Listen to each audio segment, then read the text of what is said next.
নমস্কার বন্ধুরা, আজও আমি একটা সুন্দর রেসিপি আপনাদের সাথে শেয়ার করব। সামান্য একটু সুজি দিয়ে ভিডিওটি স্কিপ না করে সম্পূর্ণ দেখতে থাকুন। তার জন্য এখানে সামান্য পরিমাণ সুজি আমি জলে ভিজিয়ে রেখেছিলাম। কিছুক্ষণ পর এটা মিক্সিতে পেস্ট করে নেব। তবে এর মধ্যে আর কোনো রকম জল দেব না। এবার পেস্টটা আমি বাটির মধ্যে ঢেলে নিয়েছি। এবার মিক্সির মধ্যে জল দিয়ে মিক্সিটা ধুয়ে এখানে অ্যাড করে দিলাম। খুবই সামান্য জল দিলাম। এবার এখানে আমি শুকনো গোটা সুজি অল্প পরিমাণে আবারও অ্যাড করে দিলাম। এর মধ্যে দিয়ে দেব কয়েক চামচ ময়দা। আমি এখানে 3 চামচের মতো ময়দা ব্যবহার করেছি। দিয়ে দেব সামান্য একটু খাবার সোডা।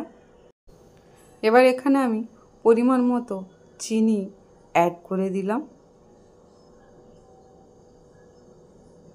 এবার এই সমস্ত উপকরণ খুব ভালো করে আমি মিশিয়ে নেব।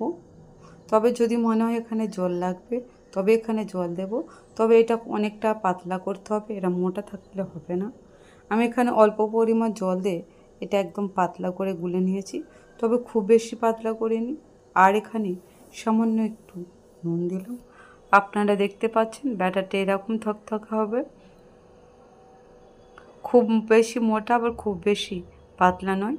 কড়াইতে কিন্তু আমি একদম সামান্য তেল দিচ্ছি, আর কতটা তেল দিচ্ছি আপনারা দেখতেই পেয়েছেন। এটা কিন্তু তেলের মধ্যে ডুবে গেলে হবে না।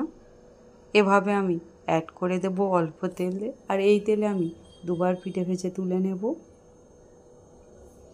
এটা কিন্তু আমি উল্টাবো না, এভাবে হতে দেব আঁচ কমিয়ে। এটা আঁচ কমিয়ে রেখে দিলে এমনিই হয়ে যাবে, আর ভেতরটা জালি জালি মতো হয়ে যাবে। এভাবে আমি সবগুলো ভেজে নিছি, আর ঠিক কতটা সুন্দর জালি জালি হয়েছে দেখুন বন্ধুরা। এগুলো আমার সব হয়ে গিয়েছে, আর ঠিক কতটা লোভনীয় হয়েছে দেখুন বন্ধুরা সামান্য সুজি দিয়ে। রেসিপিটি ভালো লাগলে লাইক, কমেন্ট, শেয়ার, সাবস্ক্রাইব অবশ্যই করবেন। ভালো থাকবেন, ধন্যবাদ।